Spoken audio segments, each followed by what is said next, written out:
Hello, everybody, and welcome to this episode of the Meaningful Communication Show. I'm your host, Chad Eaves, and we are joined today by our regular contributor and guest, Michael Gansl, a voice of reason consulting. He's a business consultant in New York City. And we are also joined by his associate, Marc Schwartzberg of OFH, a furniture company that specializes in working with small businesses. Marc acquired OFH in 2014. He's been in the office furniture industry for about 40 years in New York. And we're going to discuss today some of his insights and perspectives on business communications and how that's impacted him, how that's evolved over time. In addition to his business, he's also the father of 5, and him and his wife, Jill, are big fans of the galleries and museums in New York City. And he's also an avid athlete where he's been competing in triathlons and rides his bicycle on a regular basis to his office and around the city as well. So welcome to both of you, Michael and Marc. Hello and welcome. Thank you, Chad. It's good to see you. Marc, welcome. Really good to see you again here on the screen. And so we were also going to talk about customer satisfaction and communication with your clients. So tell us a little bit about yourself for a few minutes, and then we'll get into talking about customer satisfaction. So I really grew up in the office furniture business. My grandfather started an office furniture company in New York City on Broadway and Spring Street in what's now Soho before World War II.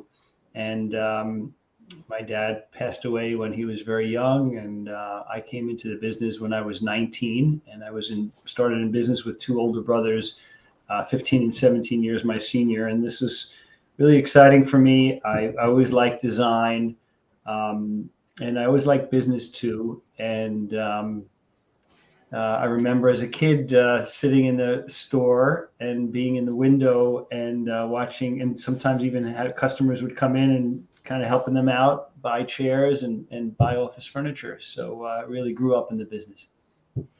So you've been doing this for such a long time, and you've certainly experienced what it's like working with clients and customers. So, a few weeks ago, Chad and I did a podcast on the customer experience and how it drives business. And so, it's interesting. We had uncovered 2 statistics that would be interesting for you to hear and maybe comment on. So one of them was 77% of brands believe that the customer experience is the key competitive differentiator in working with vendors and suppliers. And I mean, that's overwhelming, 77%. And then 86% of consumers would leave a brand after as few as 2 poor experiences. How do you deal with that? How do you deal with customer satisfaction? It resonates with me, especially because ultimately I sell a commodity. I sell office furniture, and it's really hard to differentiate my company from the rest of my competitors in New York. And it's also very interesting because we buy from manufacturers. We're a dealer.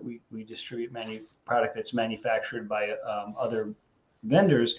And there's a lot of talk in our industry about differentiating the manufacturers, one manufacturer from the other. So we're selling chairs and tables and very, very similar products. And ultimately, I believe people are buying, it's a very personal interaction. I think it's a very personal interaction, especially since we're dealing with smaller companies. And the way we service our customers is really important. And then also on the other side, who we buy from, since we could buy from many different manufacturers, we also buy from manufacturers that give us good service. So it's really a virtuous cycle, and it's really critical. I feel strongly about that. So, you said something interesting, and you said it's a personal interaction. Want to talk more about that? Yeah. So our company focuses on businesses with with offices than fewer than 300 employees. So in our industry, there are millions, hundreds of millions of dollars worth of furniture to offices that are full, multiple floors and very, very big projects. And that's not what we focus in on. And really, when that's very, very commoditized, because I think there's very little interaction. But there's a specification that goes out, and we need 3,000 of these and 3,000 of those, and there's a bid. That's not the business we work on. So we're dealing with smaller projects. Let's say a company that has 50 employees, 150 employees, and we're dealing directly with the business owner, the decision maker. Maybe there's some small facilities team, but it's not a huge facilities team. And those buyers have options. Look, they could buy online now. They could buy from my competitors. And I feel strongly that the bond between the buyer and the seller and how we interact with our clients is critical. So how do you anticipate their needs? So I think that's something, you stole my line, Mike, and that's okay because we know each other well. The idea is that what I try to talk to my team about is that what we can do to help our clients, the best way that we can help our clients is anticipate their needs. So when you're furnishing a new office, for us, there's a trigger point. Usually you're signing a new lease or you're renewing a lease. That's when you're going to buy the most furniture, or your company is rapidly expanding. And our typical buyer is not doing this every day. They're doing it only as often as they sign their lease. So what is that? Every 5 years, 7 years, 10 years? Sometimes it's every couple of years, but not that often. And they're not expert in this. So as in our company, what we try to do is help that buyer anticipate what might happen. And I think that's the key for any business, and the key to customer service is try to think ahead of what the customer doesn't know they need and try to figure that out. And when we could figure that out and we can anticipate that for the client and give them a heads up in advance, then they feel well cared for. So that's what we try to do. So go ahead. So that was a message that I saw in the video you have on your company's website and your idea section, was really addressing that aspect of it. So first question I have for you on that, Mark, is what inspired you to make the video and to produce that? Because that's also publicly available. Anyone that wants to see it can go to your company website and see your philosophy there. But also, the audience was your staff, was your employees. What motivated that? So we're pretty much a remote company where we have some people who come into the office, and we have actually I have teams of designers and customer service and customer support team overseas. So we're recording all of our monthly staff meetings, and so that we've been doing for quite some time now, since COVID. And this presentation that I gave was about wowing our customers. One of our core values is we wow our customers. And Ricardo, who's been with the team for many, many years, didn't really understand what does that mean to wow your customer. It's like he thought it was sort of a generic term. And the conversation that I had with the team was about the perspective of customer service. On the one end, we wow our customers. And then being from New York and a Jew from New York, I had this other end of the spectrum, which is the oi experience, where, everything goes wrong. And, in my world, the furniture gets ordered and it gets delivered and it gets damaged. And then we got to get a replacement part, and the replacement part gets damaged. And there's always these nightmares that happen, and the furniture is delayed. I wish I would say I had this perfect company, but I don't. And there is no such thing as a perfect company. So I wanted to get across the point to the whole team that there's this spectrum from the wow to the oi. And Mike said, because you get 2 shots with a customer. You're lucky if you get 2 shots with a customer. Sometimes you don't even get that second shot. And then the other thing that I think about, I think that people who are thinking about this, is that there's an area in the middle of the spectrum where it's just like okay customer service. You kind of get what you expected. It doesn't wow you. And I think of the hotel industry is really something that they know how to do this. The ones who do it well, they make you feel so cared for. And hospitality, restaurants, and you go to you could have a hotel experience where they really treat you well. And if I could do that with office furniture, and something that's so banal and just mundane, and if we could, and people I think dread buying office furniture, and there's a lot of anxiety around that. If we could have our customers feel like, wow, these people really took care of us. They were anticipating our needs. We figured there's going to be something that's going to go wrong, but something went wrong and they took care of us. If we could do that as a company, well, it's not if. We have to do that as a company, because if you even think about it, then you're going to be out of business, because it's so competitive. Amazon's going to eat us up alive, or I have very, very big competitors in my industry. So it's really not if, it's we must. So you take that oi, what do you turn it into? Joy. And that was your idea, Mike. So you can have you just put a J in front of that oi, and really, and it's really an opportunity. And I look at life like this in general. Every experience that's a difficult experience really could be an opening for an opportunity for something better.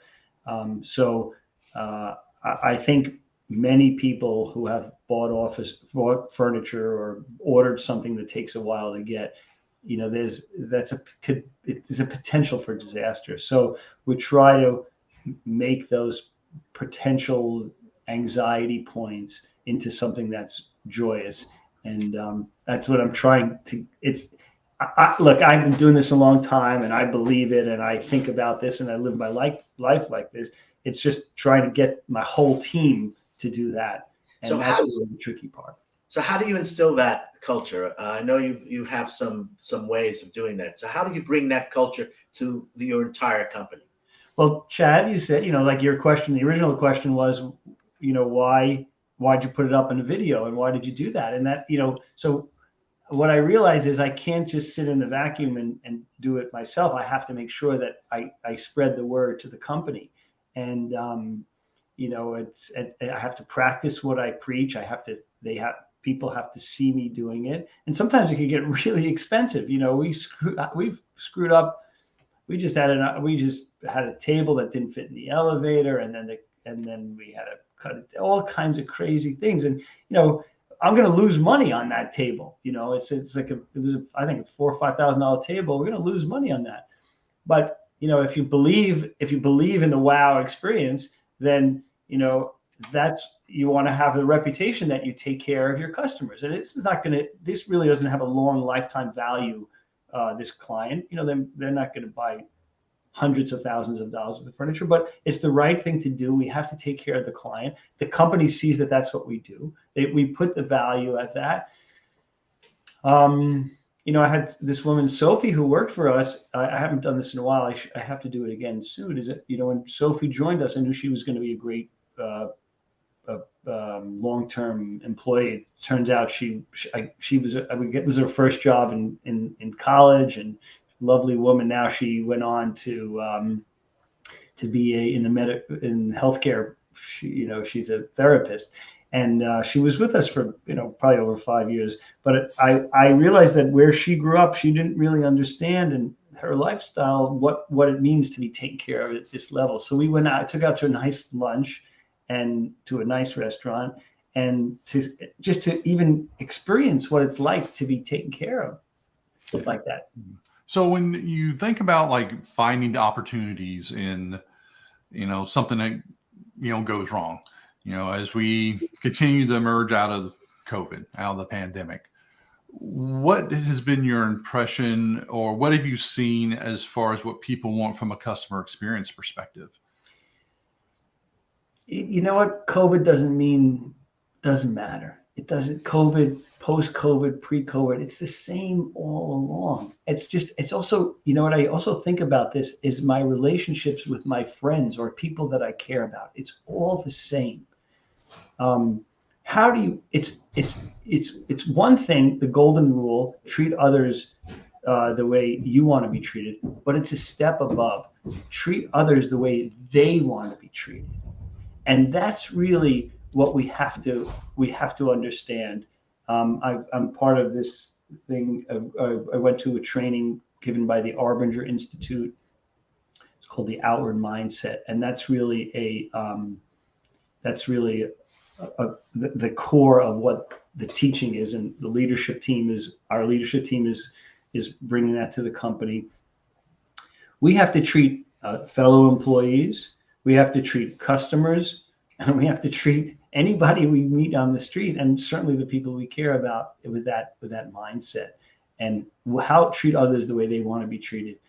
And it feels really good to me, and it feels like a good way to live.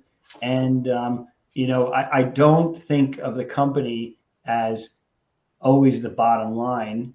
But the fact is, I believe deeply that even though I may spend, like on this one table that I'm going to lose money on that customer, I believe in my heart of hearts that the loss on that one job is going to pay off dividends in some way down the road.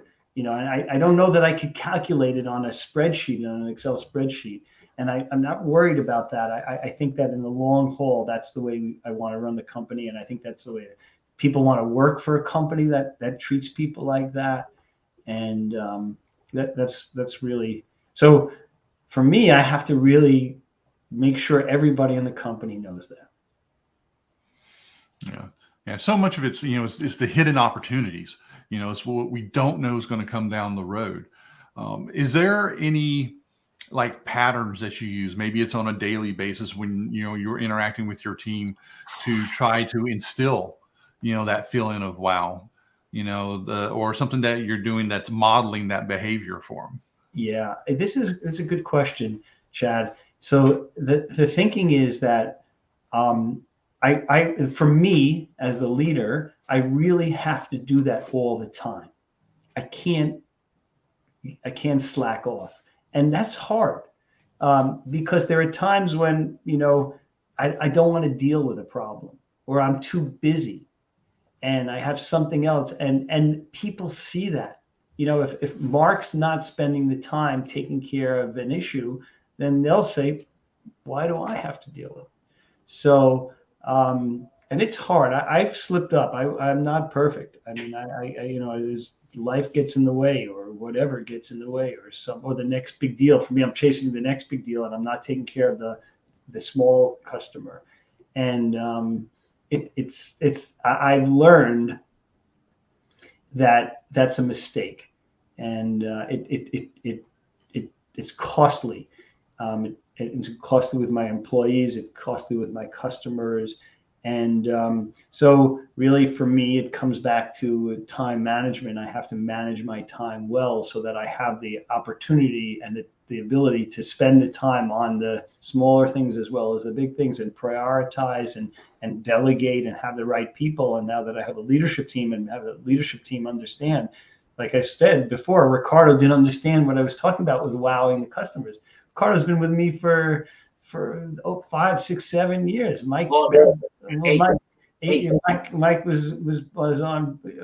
helped me hire him, and of all people, he should really understand it. So you have to keep saying it. I think we've heard it. You have to say things 7 times before people hear it. Whether that's internally or the customers, and so it's it's a tough job. We got to do it. And, luckily I enjoy it. It feels right to me. It's like I want to treat people well. So, but see, it's more being a business owner. It's more than your 10 fingers and 2 hands.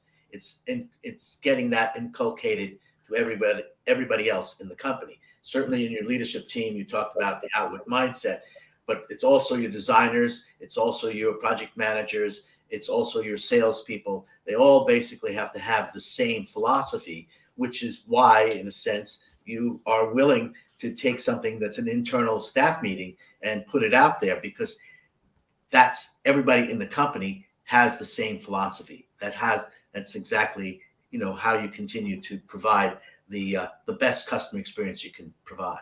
Right. So the core values. So, we try to hire around core values, and then we certainly let people go around core values, because we realize, we think, when you're getting into a relationship with an employee, you think that somebody meets the core values, and over time we find out.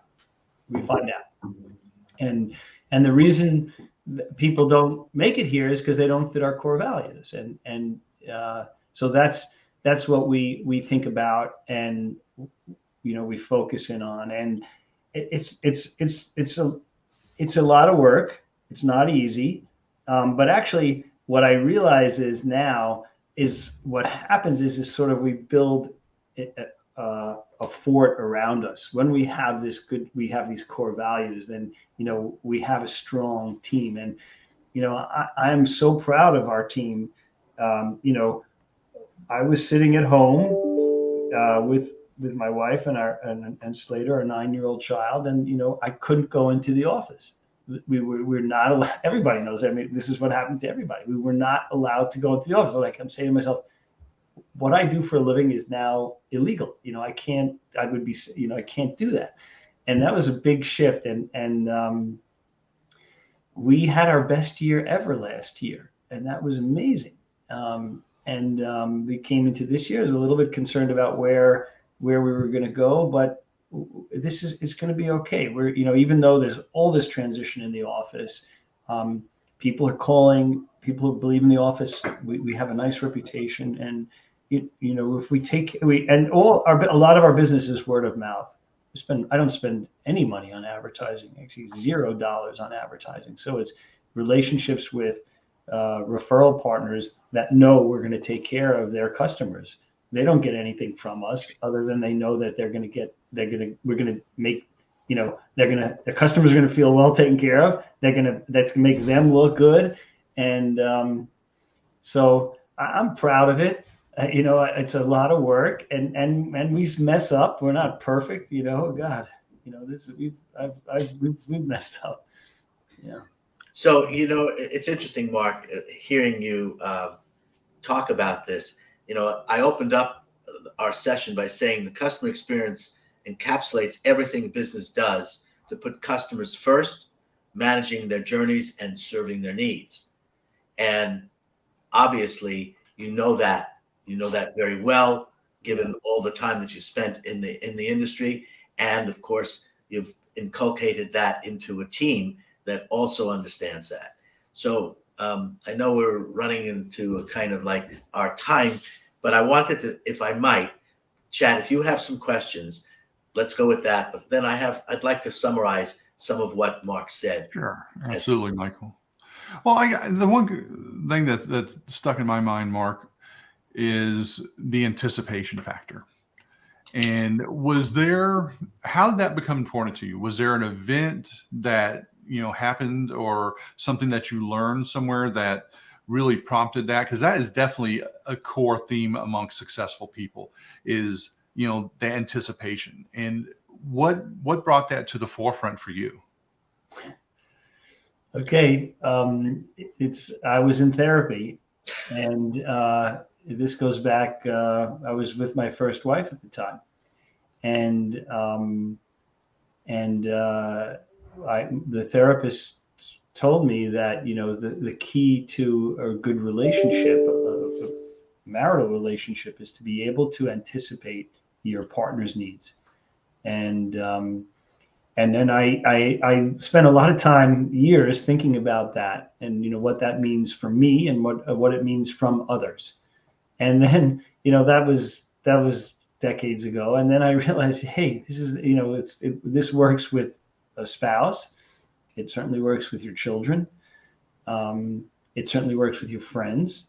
Because if if you have a friend who like, friends sometimes get into trouble, they don't know what the hell's going on, but if you can anticipate their needs and not tell them what to do, but try to, be a good friend and listen.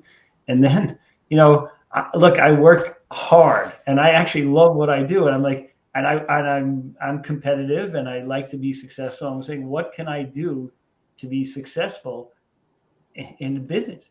And I realized that it's the same stuff that works at home or works in the office. So that's and we're not always successful anticipating our loved ones' needs. We're not. But sometimes we hit it. Sometimes we hit it, and it's probably easier. And for me, it's easier in the office furniture industry because I've been doing it so long. And most of my clients, generally speaking, are clueless. They don't know. I've made every mistake so many times and seen my way out of every mistake. 40 years is a long time. People don't usually are not in business for 40 years. So, or in the business world for 40 years. I think it's so, and, I've had some punches in the gut along the way. It would be nice maybe that I wouldn't have to be in the business for 40 years, but I'm still at it and I'm doing it. And so this anticipating the client's needs, anticipating your loved one's needs, it feels right. And when you can do it, it's very satisfying, I think. Well, thanks for sharing that. Great. That's something that's going to resonate with all of us in so many different aspects of our lives. Michael, what do you have to take us home? So I'm going to summarize. First of all, before I do, I want to thank you, Mark, because one of the great qualities about you is that you're just a very real guy. You let it hang, you put it out there, and that's really important. So I took some notes as you were talking, and look, you recognize that you're in a commodity industry, right? Okay. So what's key? The second recognition is that what you do, despite the fact that it's a commodity, it's still a personal interaction. It's still personal. It's still person to person.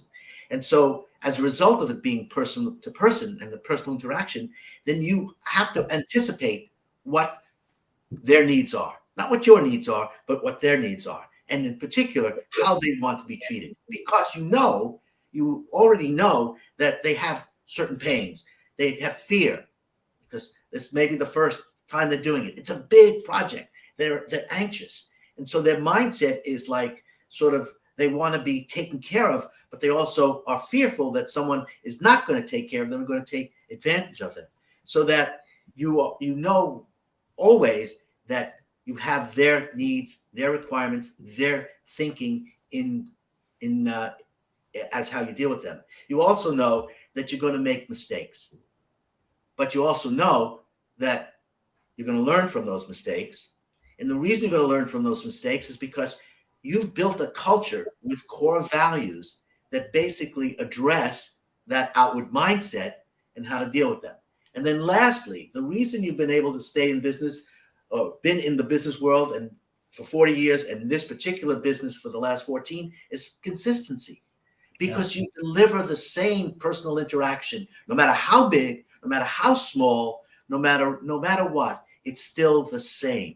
And that consistency is what continues to make you successful. So I want to thank you again for being out there, putting yourself out there. And I hope that when people listen to this podcast, that they're really going to learn a lot from you. Really appreciate it. And just to echo what Michael said, thank you very much for coming on today, Mark. It's been, really helpful, informative.